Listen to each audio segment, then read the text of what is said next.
You live your life as someone, a name, a story, a pattern of responses designed to keep the world comfortable. You think that person is you, but what if it's not? What if the version of you that walks through the world is a fabrication, built not from truth, but from survival? From the moment you were born, you were shaped by family, by culture, by fear. You learned to be polite when you wanted to scream. You learned to stay quiet so you wouldn't be punished. You learned to smile in rooms that suffocated your soul, and they praised you for it. They called you a good boy, a good girl, a smart one, a kind one. So you kept the act alive. You built your identity around their comfort. You became what they loved, not what you were. Friedrich Nietzsche saw this with piercing clarity. He didn't just challenge society's rules, he challenged the self who blindly obeys them. He saw that the so-called self most people live as is not their true self, but a collage of expectations, duties, fears, and inherited beliefs. You are not your obedience. You are not the mask you wear. You are not the role they applaud. You are what's underneath, raw, wild, unfiltered. But the world teaches you to fear that part. So you abandon it. You exile it. You trade it for approval. And then one day, you look in the mirror and feel the ache. I don't know who I am anymore. Not because you failed, but because you succeeded too well at being what everyone else needed you to be. This is the first lie.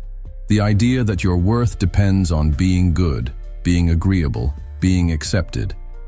Nietzsche believed this lie was the root of spiritual slavery. He called for a return to the self, not the social self, but the essential one. The one who doesn't ask for permission, the one who creates, disrupts, questions, laughs at rules, and burns maps. The one who chooses to stand alone rather than belong falsely. To begin this journey, you must be willing to let the false self die. You must be willing to feel the silence of not knowing who you are, so that finally, something real can rise in its place. You are not here to please. You are here to become. And what you are becoming doesn't have a name yet.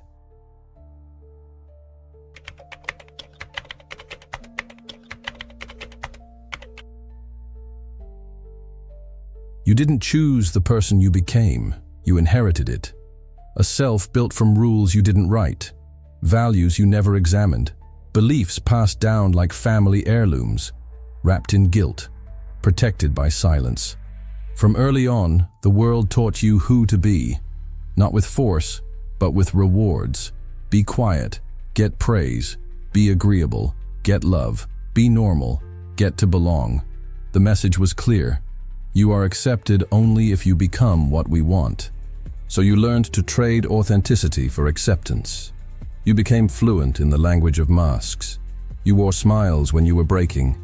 You nodded yes while your soul whispered no. You fit in by cutting parts of yourself off. Nietzsche called this the herd morality, a system designed not to liberate the individual, but to tame them. Society doesn't want you to be free. It wants you to be functional, predictable, contained. And so, little by little, you were reshaped. Not into yourself, but into what would cause the least disruption. And yet deep down, something in you never surrendered. It stirred when you were alone. It cried out in moments of silence. It asked questions when everyone else stayed quiet.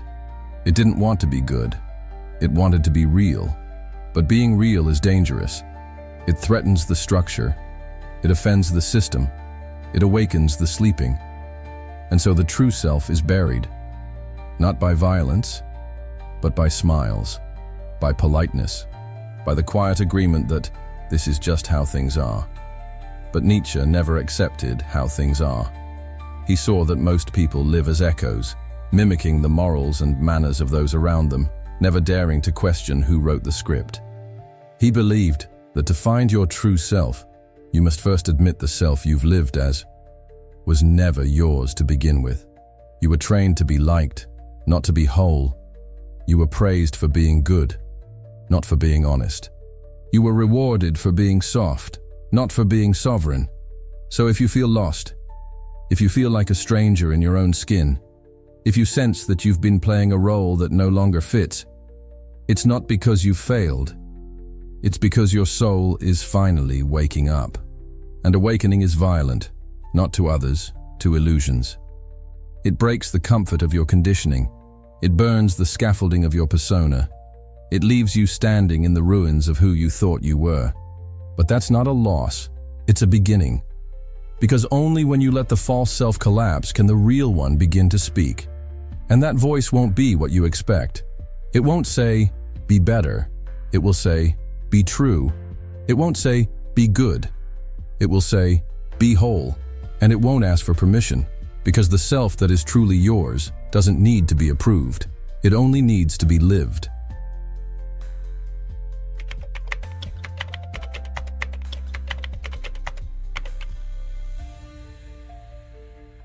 Once the false self collapses, you enter silence. It's not peaceful. It's not graceful. It's a vacuum, cold, disorienting, and empty. You look around and realize, there is no map here. This is what Nietzsche called the death of God. Not the end of religion, but the collapse of inherited meaning. The collapse of what once told you who you were, what was good, what was right, what was safe. Now, there is only you. And at first, that feels like nothing. You thought becoming your true self would feel like liberation, but it feels like exile. Because when you strip away the roles, the performances, the masks, there is a terrifying question waiting underneath. Who am I now? Nietzsche didn't flinch at that question. He welcomed it. Because he knew that only by walking into that emptiness can anything real ever be born. He warned us, if you stare long enough into the abyss stares back into you. Most people turn away before that moment. They go back to the comfort of the mask. They decide it's better to belong falsely than to stand alone truly. But if you stay, if you resist the urge to escape, if you sit in the loneliness and let the silence speak, you begin to feel something else beneath the emptiness. Stillness, not numbness, not despair, but the quiet heartbeat of something untouched. The beginning of self. This desert, this psychological and spiritual wasteland, is where you face the truth without anesthetic. There are no affirmations here, no soft reassurances, only the hard, sacred ground of raw being. You begin to see what you clung to for comfort, people who needed your silence, roles that paid you in praise, beliefs that served others, but never served your soul. You begin to see how many of your choices were never really yours. They were fear in disguise. Guilt dressed as loyalty, loneliness misread as love, and you begin to understand why Nietzsche placed such value on suffering, not as punishment, but as purification. Suffering strips you. It removes the unnecessary. It breaks you open, not to destroy you, but to make room for the self you were always meant to become. He wrote, "He who has a why to live can bear almost any how." In the desert, you begin to search for your why. Not a purpose given to you by religion, society, or family. A personal why. Something that belongs only to you. And it won't come from above. It rises from below, from your scars, your rebellion, your refusal to vanish. This is the process Nietzsche described as the overcoming of man. The evolution of the individual from conditioned being to creator of value. He called this figure the Übermensch. Not a perfect human, but a sovereign one. One who does not obey blindly. One who does not ask what is permitted. One who creates not to please, but because they must. And the path to that level of being always passes through the desert. So if you're here, if you feel lost, broken, rootless, you are not failing. You are being initiated. Because no true self is ever found without first being emptied. You cannot carry the old you into the next chapter. You must burn it. You must bury it. And you must walk alone until the ground beneath you begins to feel solid again. Until you stop asking who you are and start deciding. Because the desert doesn't last forever. It lasts until you realize you're not here to be saved. You're here to be reborn.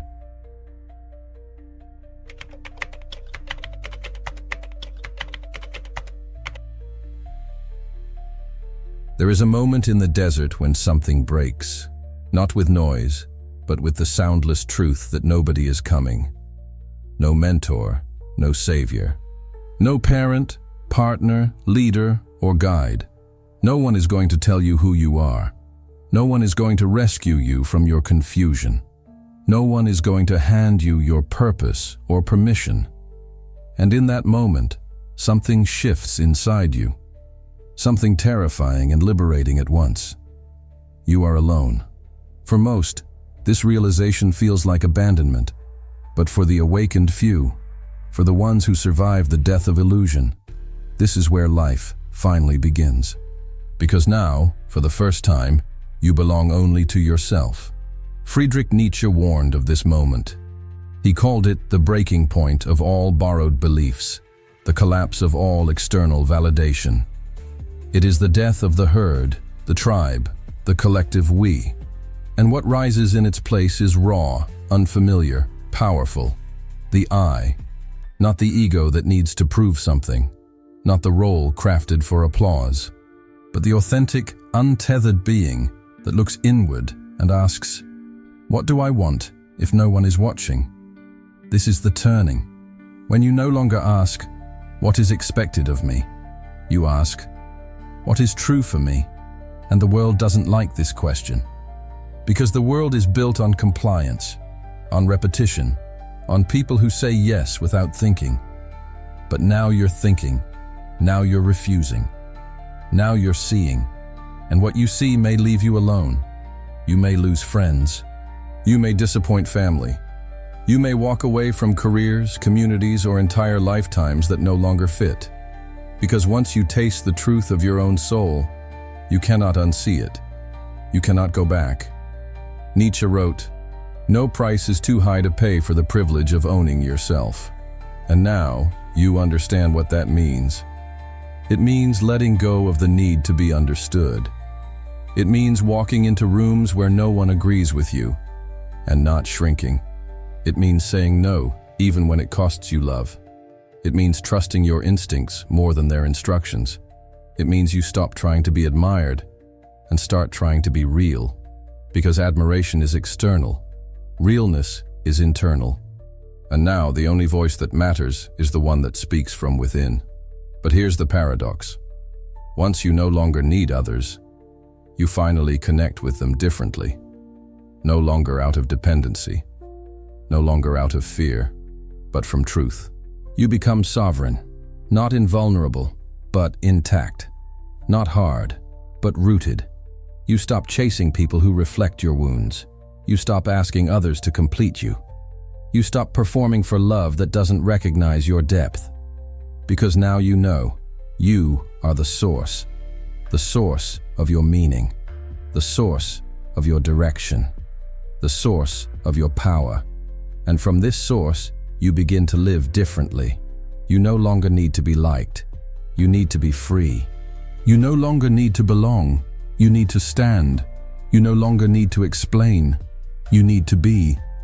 And that being, that uncompromising embodiment of your truth, becomes the foundation of your life. This is what Nietzsche meant by becoming yourself, not through discovery, but through decision. You do not find your true self by following. You forge it by walking into aloneness and listening to what remains. And what remains is the beginning of something untouchable. Not a title, not a persona, not a copy of someone else's ideal. Just you. And that is enough. Because now you've crossed the threshold. You no longer ask for a seat at their table. You build your own, and you sit at it, alone if necessary, in peace. That peace is the sign. You have arrived, not at perfection, not at applause, but at possession of your own soul, and no one can give you that. No one can take it away. It is yours, because you finally chose it.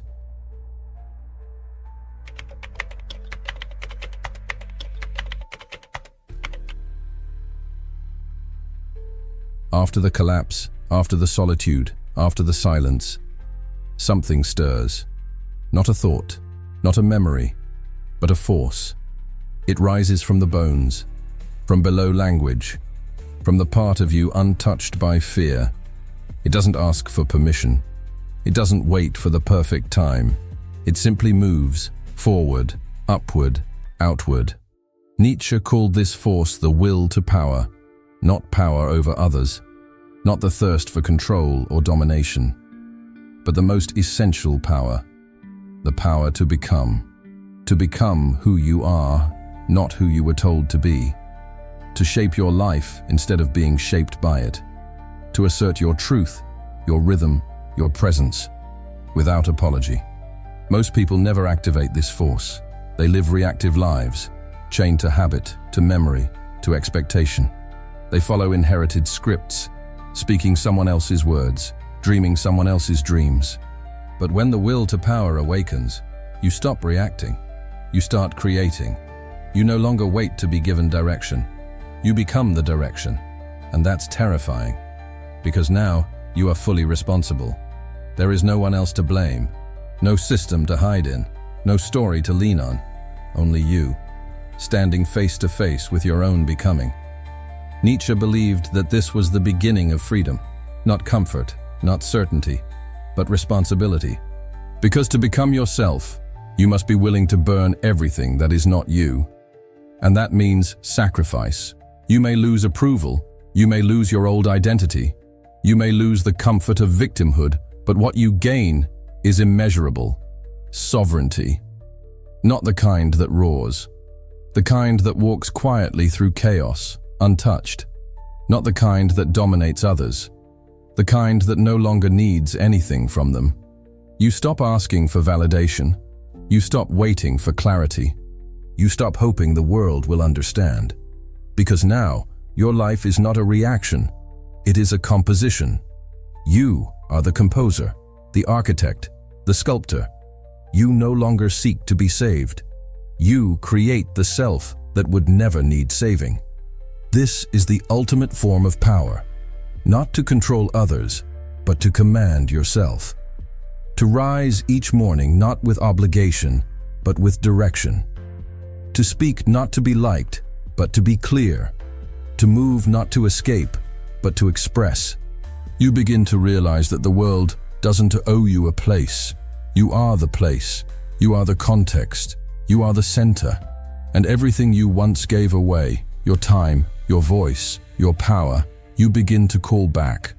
Not with force, but with decision. Because now you remember, you do not find your true self. You create it, and you create it one act at a time. When you say no, when you walk away, when you begin again, even after you failed.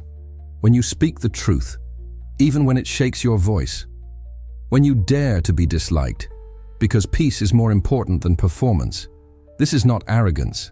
It is inner alignment. You no longer live to be good. You live to be real.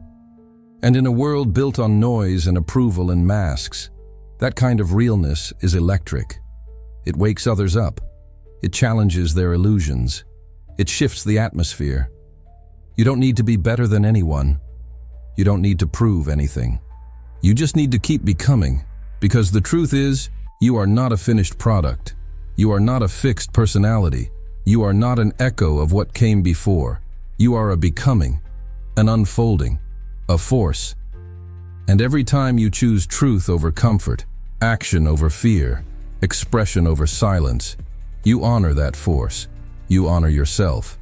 And that, according to Nietzsche, is the highest form of life. Not one lived for reward or reputation, but one lived as an act of creation. Your life as your art, yourself as your masterpiece.